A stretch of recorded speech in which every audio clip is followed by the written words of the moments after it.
அஸ்திராபுரத்திலிருந்து யார் வருகிறார் என்று சவால் விட்டு எதிர்பார்த்து காத்திருக்கின்றோம். ஆனால் இன்னும் ஒருவரையும் காணவில்லை. அப்படி என்றால் அஸ்திராபுரத்தில் ஆண்மகனே இல்லையா என்ன? என்னடா பூமியாக இருக்கிறது?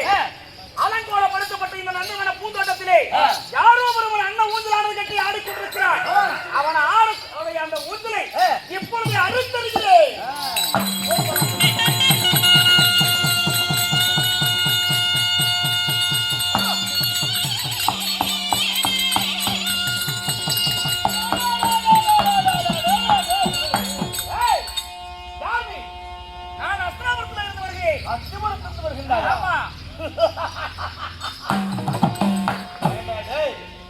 அஸ்திராபுரத்தில் மீசை முளைத்த ஆண்மகன் எவனாலும் இருந்தா என்னை வந்து சந்திக்க சொன்ன சவால் விட்டேன். மீசையை முளைக்காத ஒரு சின்னஞ்சிறு விளையாட்டு பிள்ளை நீ அத்துவிட்டு வருகின்றாயா? உண்மைதான். நான் வேறத்தில் சண்டை செய்து பழக்கமே முடிய உன்னை போன்ற விளையாட்டு விளையாட்டில் யுத்தம் செய்து எனக்கு பழக்கமல்ல.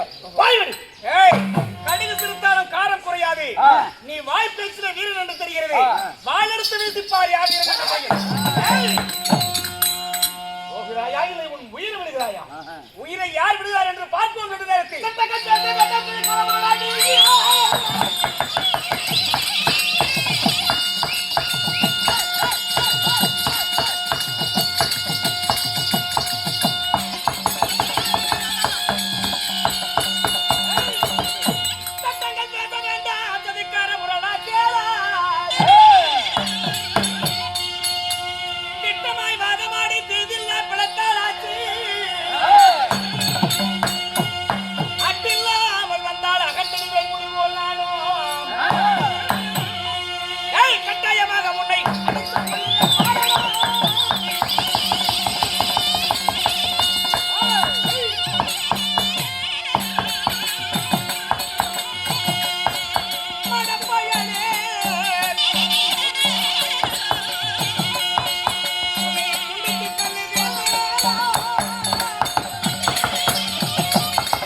நேரத்தில் இந்த வீரன் புலேந்திரன் வால் எழுத்தால் இந்த வையகமே ஒரு கடம் கிடுகிடு நடக்கும்.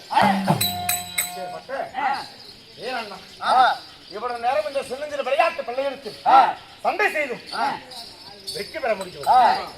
ஒன்று அவனுக்கு வெற்றி, எனக்கு தோல்வி ஆகும். இல்லை என்றால் எனக்கு வெற்றி அடைய வேண்டும், அவனுக்கு தோல்வி அளிக்க வேண்டும். இரண்டுமே இல்லாமல் இருவரும் வெகு நேரமாக சண்டை செய்து கொண்டிருக்கின்றனர். வெற்றி தோல்வி ஒருவருக்கும் இல்லை. கொடுக்கக்கூடிய பானமோ நான் விடக்கூடிய பானம் அவனுடைய கழுத்திலே பூமாலையாக அவன் விடக்கூடிய பானம் என்னுடைய பாதத்தில் வந்து பூமாலையாக மாறி என்றால் பானங்கள் உறவு முறை கொண்டாடுகிறது என்றால் எவனுக்கும் எனக்கும் ஏதாவது சம்மந்தம் இருக்குமா? குலமறிந்து சண்டை செய்வது யுத்தத்தை. பெரியவனே, பெரியவரே, உன் வீரத்தை மெச்சுகிறேன். ஆனால் இவ்வளவு நேரம் யுத்தம் செய்தும் இருவருக்கும் வெற்றியும் இல்லை, தோல்வியும் இல்லை. குலமறிந்து சண்டை செய்வது போர் தர்மம். அதனால் உன் குலம் என்ன? அப்படியா? அதை சொன்னால் அதை அறிந்த பிறகு சண்டை செய்யலாம். ஓஹோ, நான் தெரியாத தந்திர கூட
என்னுடைய பாட்டனார் பார்த்திபன் அர்ஜுனன், திருமதியில் வாசப்பட்டு வரக்கூடிய என்னுடைய பாட்டி அள்ளி மகாராணி, என்னுடைய தந்தையின் பெயர் புலேந்திரன், என் தாயோ கணந்தாரி.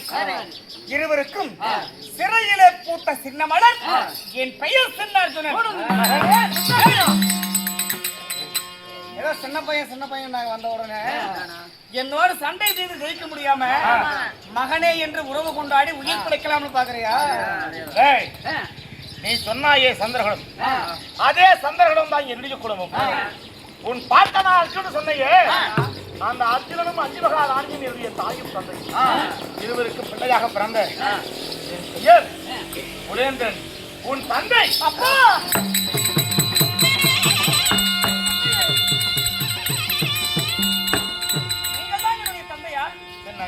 அப்பா, அதனால்தான் பானங்களே நாம் இருவரும் சண்டை செய்வதை அனுமதியாமல் வெடிக்கு பானங்கள் உறவுமுறை கொண்டாடியது. ஆனால் ஒன்று, அத்திபுரத்துக்கு நாடு கேட்க தூதாக வந்தேன். அஸ்திராபுரம் ராஜசபைக்கு வரக்கூடாது. அஸ்திராபுரத்து எல்லையிலே இருந்து நந்தவனத்தை அளித்தார். துரியோதனன் இந்த இடத்துக்கு வருவார், இங்கே வைத்து நாடு கேட்டுக் கொள்ளலாம் என்று நினைத்தேன்.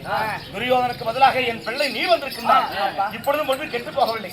ஒருவருக்கு ஒருவராக இருவர் இருக்கின்றோம். இருவரும் சேர்ந்து போகலாம்.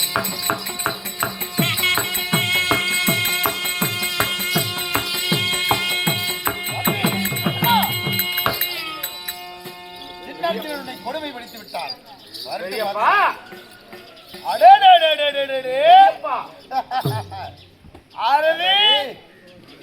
புலேந்திரன் போல தெரியுது. இவர் பெரியப்பா, இது பெரியப்பா.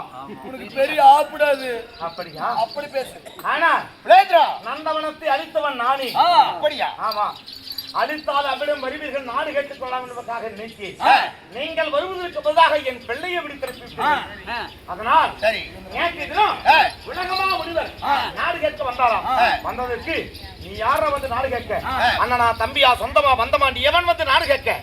உரிமையுள்ளவன் வந்து நாடு கேட்கட்டும், அவனிடத்தில் நான் உண்மையை சொல்லுகின்றேன் என்று சொல்லி அவரை அனுப்பிவிட்டேன். அதனால பாட்டன் சொத்து பேரனுக்கு சொந்தம் என்ற உரிமையிலே என் பாட்டன் சொத்தை கேட்க வந்திருக்கின்றீர்கள். நாடு எப்பொழுது உடுப்பீர்கள்? நாடு கேட்க வந்திருக்கிறார். ஆமா.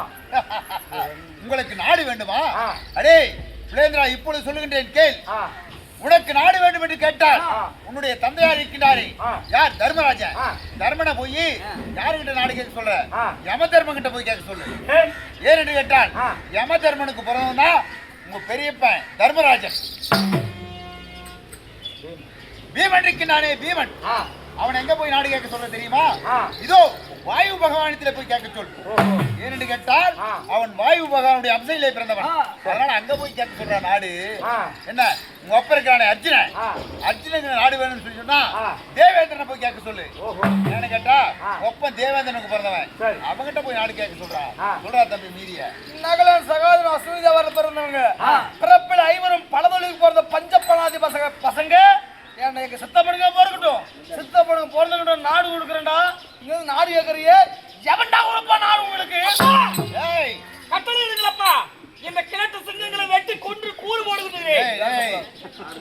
ஆகிட்டு முடிஞ்சு போச்சு. பேசுனா கொண்டு விடுவாங்க. ஏய் தாத்தா, டேய் ஊதி போடுடா. பேசறடா. தம்பி பொறுமை. ஏய் இருந்தாலும் நீ கேட்க வந்திருக்கிற, நான் மரியாதை ஒரு பதில் சொன்னோம்ல. சரியப்பா. என்ன மகனே, அப்பா? ஆனா தர்மராஜனுடைய கட்டளை எப்படி தெரியுமா? போய் நாடு கேட்க வேண்டும், கொடுத்தால் ஆச்சு, அப்படி கொறுக்க மறுத்தால் எந்த ஒரு அதர்மத்தையும் கைகொள்ளாமல் படிக்கு தர்மமே நிச்சயம், தர்மமே சகாயம், தர்மத்திற்கு ஓர் நாளும் வலுவில்லை என்ற தர்ம எண்ணத்தை மனதிலே கொண்டு யாதொன்றும் பேசாமல் திரும்பி வந்து விட வேண்டும் என்று தர்மராஜனுடைய கட்டளை. அந்த ஒரு வார்த்தை தான் கட்டி போட்டிருக்கிறது என் கைகளை. இல்லை என்றால் புலேந்திரா, 1000 இருந்தாலும் நாங்க நேத்து வந்து யாரும் சம்மதம் வந்து நாடு கேட்டா கொடுத்துட்டோம், இல்லைன்னு சொல்லிட்டோம். இன்னைக்கு சின்ன பிரச்சனை அனுப்பிக்கிறாங்களே, நீ பாண்டவருக்கு யாரு? நான் பாண்டவருக்கு பிள்ளை, அர்ஜுனுக்கு மகன், எனக்கு மகன் இருக்கிறான், எங்க அண்ணனுக்கு மகன் இருக்கிறான். நாங்க அடிச்சுக்கிட்டு இன்னைக்கு அப்பமார் அடிச்சுக்கிட்டோம், நாளைக்கு அப்பமார் நாங்க அடிச்சுக்குவோம், நாங்க சேர்ந்துக்குவோம். பசங்க நீங்க யாரும் தலையிட கூடாது.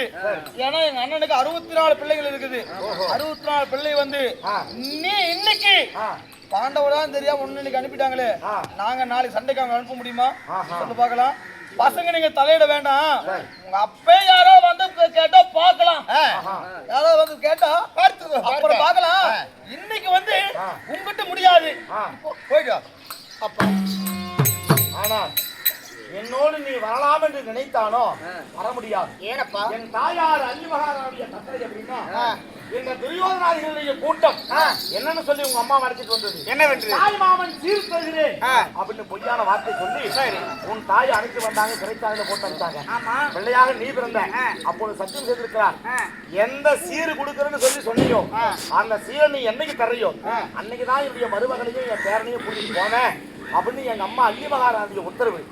அதனால காலமும் நேரமும் கழிந்து வரட்டும், வரும்பொழுது உன்னை அழைத்து போகிறேன். அதுவரை நீ இவங்க கூட தான் இருந்தாகணும், உன்னை ஒன்றும் செய்ய முடியாது. போய் வா பெரியப்பா. கால் எடுத்து உள்ள வச்சா காலோட மணிக்கிட்ட வெட்டி விடுவோமா? என்ற புலேகன் நாடு கேட்க தூதாக வந்தேன். உனக்கு என்னய்யா? என் கடமை முடிந்தது, நான் போய் வருகிறேன்.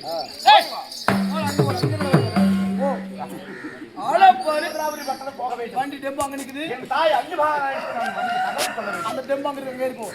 அதான் உங்க அம்மா வேச போயிட்டாரே. இவன் கூட இருந்தாருமா? சரி என்னடா வர்றா பாரு. தாத்தா, தம்பி நீ அடிச்சது இல்லாம தாத்தாவா? தாத்தா என் பசிக்கு நான் போய் சாப்பிடுறேன். என்ன விடு, எவ்வளவு உட்கார உனக்கு பாட்டி. ஏய் தம்பி, உன் பேச்சில் நேரம் தெரியுது தவிர அவனை பார்த்தா நீ பயப்படுற. கூப்பிட்டு பேசுறீங்க தாத்தா. அடி ரொம்ப வலிக்குதா? ரொம்ப எரிஞ்சு மாதிரி நிஜமா வலிக்கல. போடா தம்பிக்கு பயம் அதிகமாயிடுச்சு. நான் இதை தெரியாம விளையாட்டுக்கு பண்ணிட்டு தாத்தா, நீங்க தான் முன்னிச்சுட்டு போகணும். சரி மன்னிச்சோமடா, நீ இங்கே இருந்துக்கோ. ஏன்னா உங்க பாட்டி தான் விடமாட்டாள. ஆமா தாத்தா, எங்க பாட்டி அள்ளி மகாராணி அவரை பத்தி நினைக்காதா, வேற சொல்லு. அறிவியல் சபையர்களே, புலேந்திரன் தூது என்று சொல்லக்கூடிய சின்ன அர்ஜுனன் சண்டை என நாடகம் இனிதே நிறைவு பெறுகிறது. அறிந்த பெரியவர்கள் தெரிந்து கொள்ள வேண்டும். உள்ளூரில் வாசம் புரிந்து வரக்கூடிய ஊர் பொதுமக்கள்